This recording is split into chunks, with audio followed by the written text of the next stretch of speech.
नमस्कार मंडळी, स्वागत आहे तुमचं आपल्या नवीन रेसिपी व्हिडिओमध्ये। आज आपण पाहणार आहोत दक्षिण भारतातील फेमस नाश्ता, तो म्हणजे कुरकुरीत मेदूवडा। अगदी हॉटेलमध्ये मिळतो तसा, बाहेरून क्रिस्पी आणि आतून मऊ लुसलुशीत जाळीदार। परफेक्ट मेदूवडा कसा बनवायचा हे आपण आज पाहणार आहोत। चला तर मग वेळ न घालवता आपण रेसिपीला सुरुवात करूया।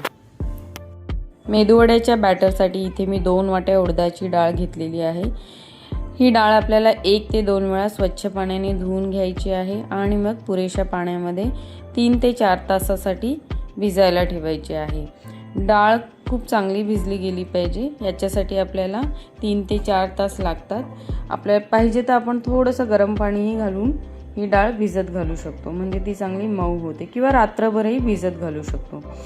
आता आपल्याला हे मिक्सरमधून बारीक वाटून घ्यायची। आपल्याला ही भिजलेली डाळ 2 पोर्शनमध्ये मिक्सरच्या भांड्यात घालायची आहे। एकदम ओतली तर मिक्सरच्या भांड्याला ते वाटण्यासाठी जड जातं आणि मिक्सर सारखा बंद पडतो। डाळ वाटताना आपल्याला त्याच्यामध्ये एकदम पाणी नाही ओतायचे, आपल्याला गरज लागल्यासच पाणी ओतायचे आहे। आधी आपण ती वाटून घ्यायची आणि असं वाटलं की ती वाटली जात नाहीये तर आपण त्याच्यामध्ये 1 ते 2 चमचा पाणी घालायचं आहे आणि डाळ चांगली बारीक वाटून घ्यायची आहे। डाळ चांगली बारीक वाटून झालेली आहे। आता आपण त्याच्यात चवीनुसार मीठ घालूया। कढीपत्त्याची पानं घालायची आहेत बारीक चिरलेली। 4 ते 5 काळी मिरी कुटून घालायचे आहेत आणि ओल्या खोबऱ्याचे तुकडे घालायचे आहेत। याच्यामध्ये आपण बारीक चिरलेला कांदा, कोथिंबीर आणि किसलेलं किंवा बारीक चिरलेलं आलंही घालू शकतो। हे मिश्रण आपल्याला चांगलं 10 मिनिटासाठी फेटायचं आहे। कमीत कमी 10 मिनिटं चांगलं एकाच डायरेक्शनमध्ये फेटायचं आहे, विरुद्ध डायरेक्शन नाही घ्यायचं। जी डायरेक्शनमध्ये आपण सुरुवातीला फेटू त्याच डायरेक्शनमध्ये फेटायचं आहे। मिश्रण आपल्याला खूप पातळ वाटलं तर आपण त्याच्यात 1 ते 2 चमचा तांदळाचं पीठही घालू शकतो। त्याच्याने मेदूवडे चांगले क्रिस्पी होतात, अजून चांगले क्रिस्पी होतात। पण मी इथे पूर्णपणे डाळीचीच घेणार आहे। मिश्रण फेटून झाल्यावर आपण त्याला चेक करायचं आहे की ते हलकं झालंय की नाही। इथे एका भांड्यामध्ये पाणी घ्यायचं, थोडंसं पीठ घालायचे, ते तरंगलं म्हणजे हलकं झाले, बुडाला गेलं म्हणजे ते अजूनही फेटायची गरज आहे। पण आपलं पीठ चांगलं हलकं झालेलं आहे। आता आपण मेदूवडे बनवायला घेऊया। आता या फेटलेल्या पिठाचे आपल्याला मेदूवडे बनवून घ्यायचे। पुन्हा आपल्याला जास्त पीठ फेटायचं नाहीये।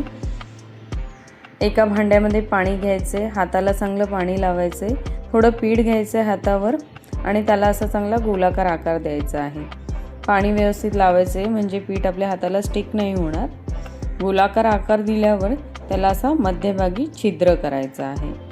खूप इझी आहे हे, हाताला फक्त पाणी चांगलं लावायचं आहे म्हणजे पीठ आपल्या हाताला स्टिक नाही होत। आता हलक्या हाताने हा वडा आपल्याला कढईमध्ये गरम तेलामध्ये सोडायचा आहे। तेल चांगलं गरम करा, स्लो गॅसवर नका करू, नाहीतर मेदूवडे पूर्ण तेल शोषून घेणार। तेल चांगलं गरम झाल्यावर आपल्याला मध्यम आचेवर दोन्ही बाजूने चांगले खरपूस भाजून घ्यायचे आहेत। मध्यम आचेवरच भाजून घ्या म्हणजे बाहेरून मेदूवडे क्रिस्पी होतील आणि आतून चांगले शिजले जातील, कच्चे नाही राहणार आणि जाळीदार होतील।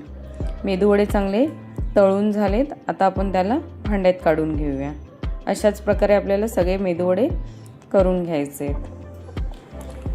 उडपी स्टाईल नारळाची चटणीसाठी इथे गॅसवर कढई ठेवली, थोडंसं तेल घालूया आणि 4 ते 5 हिरव्या मिरच्या घालूया। तेल गरम झाल्यावर 4 ते 5 हिरव्या मिरच्या घालूया। 1 चमचा शेंगदाणा घालायचा आहे आणि 2 चमचा चण्याची डाळ घालायची। चांगलं परतून घेऊया आणि कढीपत्त्याची पानं घालून घेऊया। 2 तुकडे आल्याचे घालायचे आहेत आणि 3-4 पाकळ्या लसणाच्या घालायच्या आहेत। 1 वाटी ओलं खोबरं घालायचे, किसलेलं किंवा बारीक चिरलेलं। मिश्रण चांगलं परतून घ्यायचं। थोडीशी चिंच घालायची चवीसाठी। हे मिश्रण आपल्याला हलकं असं परतून घ्यायचं आहे 1 ते 2 मिनिटासाठी, खूप जास्त काळं नाही करायचं आहे। आता त्याच्यात कोथिंबीर घालायची आहे। मिश्रण थंड झाल्यावर आपल्याला त्याला मिक्सरमधून बारीक वाटून घ्यायचं आहे। चवीनुसार मीठ घालायचं आहे। पुरेसं पाणी घालायचं आहे। पाण्याची कन्सिस्टन्सी आपण आपल्या आवडीनुसार ठेवायची इथे आणि चांगली बारीक अशी चटणी वाटून घ्यायची। चटणीसाठी एक तडका देऊया। इथे तडका पॅनमध्ये तेल घातलंय।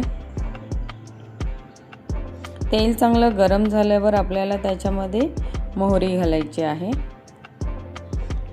मोहरी घालून झाल्यावर हिंग घालायचं आहे, सुकी मिरची घालायची आहे